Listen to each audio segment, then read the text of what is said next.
Right. The machine stopped then.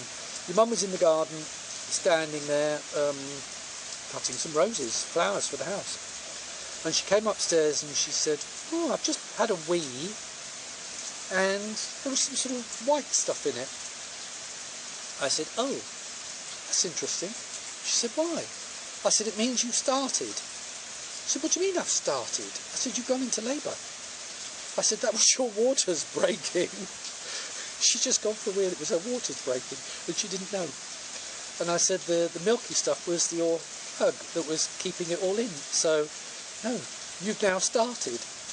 Oh my God! You can imagine your mother's low pain threshold. So I thought, oh dear, what are we going to do now? So then it gently started about 20 minutes, half an hour later, the first contractions. And she went into absolute flat panic. The pain, the pain, the pain. It hadn't even started, but the pain, the pain, the pain. So got in the car and we went to Queen Charlotte's, because we were in Ealing and it was a good half an hour drive through Acton, and the traffic in Acton was dreadful. And as of course we went through Acton, Acton is full of speed bumps. So I've got your mum having contractions in the car beside me, screaming at me not under any circumstances to drive over any more speed bumps. And I'm thinking, I don't know where I'm going to drive on this road to avoid the speed bumps. So I then had to drive about 5 miles an hour, so it took us about an hour to get to Queen Charlotte's. Got into Queen Charlotte's, and as we went into the maternity ward, I said, "Get her an epidural." And they said, "What do you mean? I haven't even examined her yet." I said, "I don't care what you're doing, you've got to get her an epidural now." So they then examined her, but she's only about 2 or 3 centimetres dilating. She's got to go till she's 12, and it's usually an hour at least per centimetre. I said, "Get her an epidural. You will see why in a minute." So the next contraction came. I think they were every 4 or 5 minutes then. And they were in with examining her, and they came out and said, "We'll get the anaesthetist now." So they got the anaesthetist, came in, put in the epidural, took 2 goes, which of course, again, was not a good thing. So put her on her side.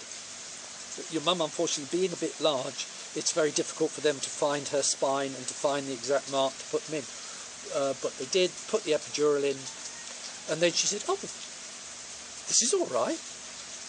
She couldn't particularly feel her legs. They just left enough legs so that she could move around on the bed. So she sat and read magazines for 12 hours. Never felt a thing. So they were coming in, they were saying, "Oh, she's 11, you get to 12, and then that's when you have to start." So I thought, "Oh, what on earth am I going to do with her if she starts to come to?" I just don't know what I'm going to do. So I then went out and spoke to the anaesthetist and said, she's coming to a little bit early. Can you just give her a little bit of a top-up? So I didn't tell the anaesthetist what her contractions were or how much she was dilated. So the anaesthetist came and said, "Oh, hello, Mrs. Pick, just give you a little bit of a top-up." She just said, "It's beginning to come back, it's beginning to come back. Just give you a top-up." So topped her up, and then the nurses came in, the midwives came in and said, "Oh, you're nearly at 12. So they said, "Have you had a top-up on your epidural?" I said, yes, we did."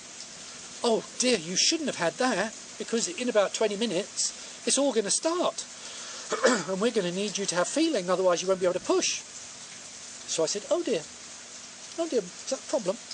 Well, I said, "As you said, well, we just have to deal with it."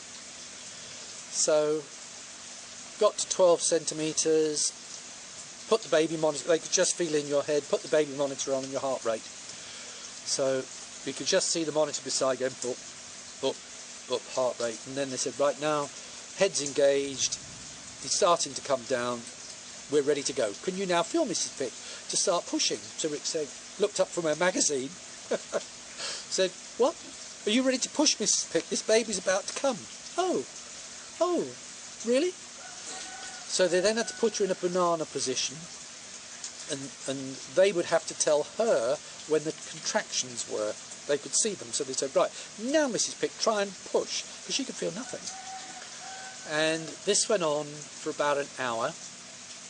And then every time you came down, and I could see your head coming through with the monitor on, the monitor started to go mad. So you would come down, heart rate all right, and then as you start to come even further, the heart rate would start to go boop, boop, boop, boop, boop, boop. So I said, no, something's wrong here. So this went on, and gradually, eventually, your mum did, the feeling came back. And you would come almost out, I could see your head, and then you get pulled back in again. And they were saying, something's very wrong here. So they gave us till midnight. This was about 11:15, and they gave us till midnight. They said, on the stroke of that midnight, if this baby's not out, you're going to go down for an operation and a cesarean.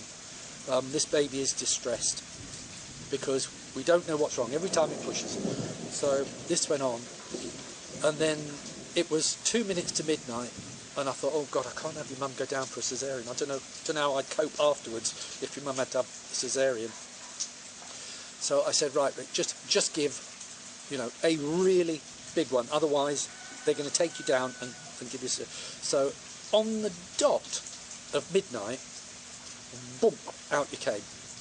And what had caused the problem was the cord was stuck round your neck.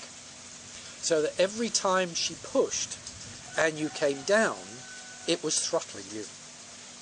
So when you were born, you were in fact bright blue and not breathing.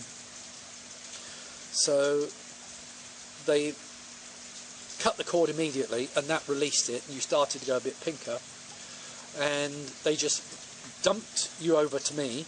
I was just sitting there, and they just said, hold him while they examined your mum, because of course everything was all mucked up inside because of this.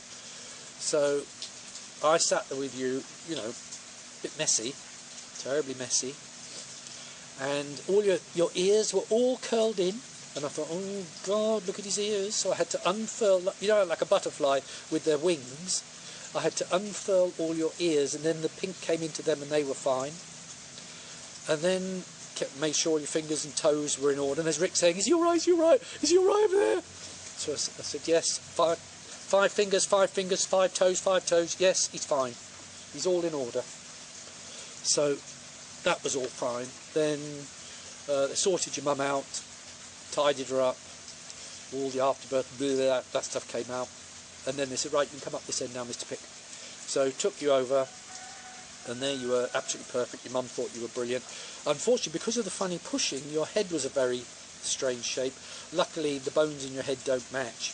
So your head was a cone, a very pointy cone. Didn't detract because you were milky cream